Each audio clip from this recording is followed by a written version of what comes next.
मेरे पड़ोसी को मैं चीखते बिखलाते हुए, रोते हुए मुझे वो लिपटती है और कहती है कि सब कुछ खत्म हो गया। हम लोग आंदोलन फिर से स्टार्ट करेंगे। जो मॉब आया था ये फुल्ली पॉलिटिकलाइज था। हम लोग का आंदोलनकारी से कोई लेना देना नहीं है ये, और हम लोग आंदोलन जारी रखेंगे। मुबारक हो, कोलकाता रेप मर्डर केस के अपराधी संजय रॉय को गिरफ्तार कर लिया गया है। पुलिस के मुताबिक ये केवल एक व्यक्ति का किया हुआ काम है, लेकिन रिपोर्ट्स कुछ और कह रही हैं। पैर दोनों राइट एंगल में मिला गया, राइट एंगल में एक पांव बेड के इस तरफ, एक पांव बेड के इस तरफ मिला गया। जब तक पेल्विक गर्डल नहीं टूटता है, इस तरह दो पांव को नहीं चीरा जा सकता है।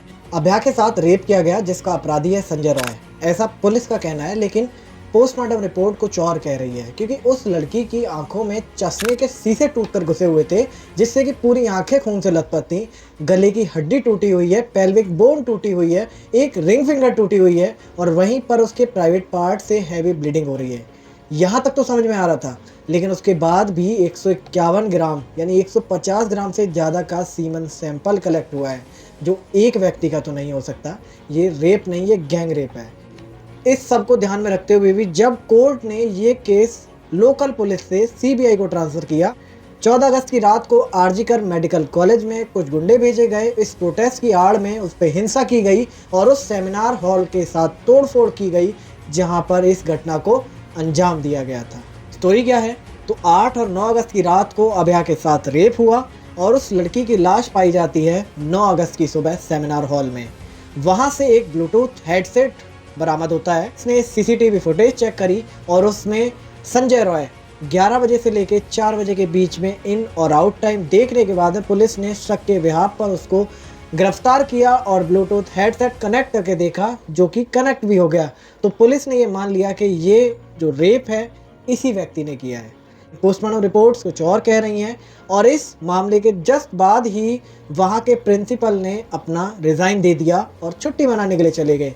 जहाँ तक कि ऐसे केसेस में कई बार प्रिंसिपल सामने आते हैं और जो विक्टिम है उसके साथ खड़े होते हैं, उसके समर्थन में एक स्टेटमेंट देते हैं, लेकिन इस मामले में ऐसा कुछ भी नहीं किया गया था। अभया के केस में प्रिंसिपल रिज़ाइन देने के बाद छुट्टी के लिए चले गए और उनकी पोस्टिंग किसी दूसरी जगह पर कर दी गई। आखिर ऐसा कौन है जिनको प्रशासन बचाने की कोशिश कर रहा है? जब कोर्ट ने सीबीआई को ये केस ट्रांसफ़र कर दिया, तो उसके बाद में सीबीआई जहां पर जांच करती, उस पूरे प्रेमिसेस को तोड़ा गया, उसके साथ तोड़फोड़ की गई, सबूत मिटाए गए। और ये गुंडे किसने भेजे, ये खुद अपने आप में मिस्ट्री बन चुकी है। आप यहाँ का कंडीशन देख सकते हैं, हजारों के संख्या में ये मॉब आया है, हम लोग पे अटैक भी किया है, और इनका मेन टारगेट है कि जो भी एविडेंस है उसको टेम्पर किया जाए।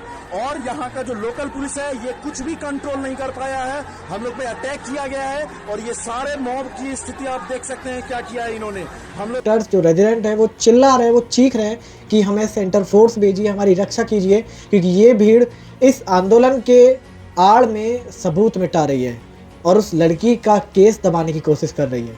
This Prime Minister, if you are listening to me, Madam President, if you are listening to me,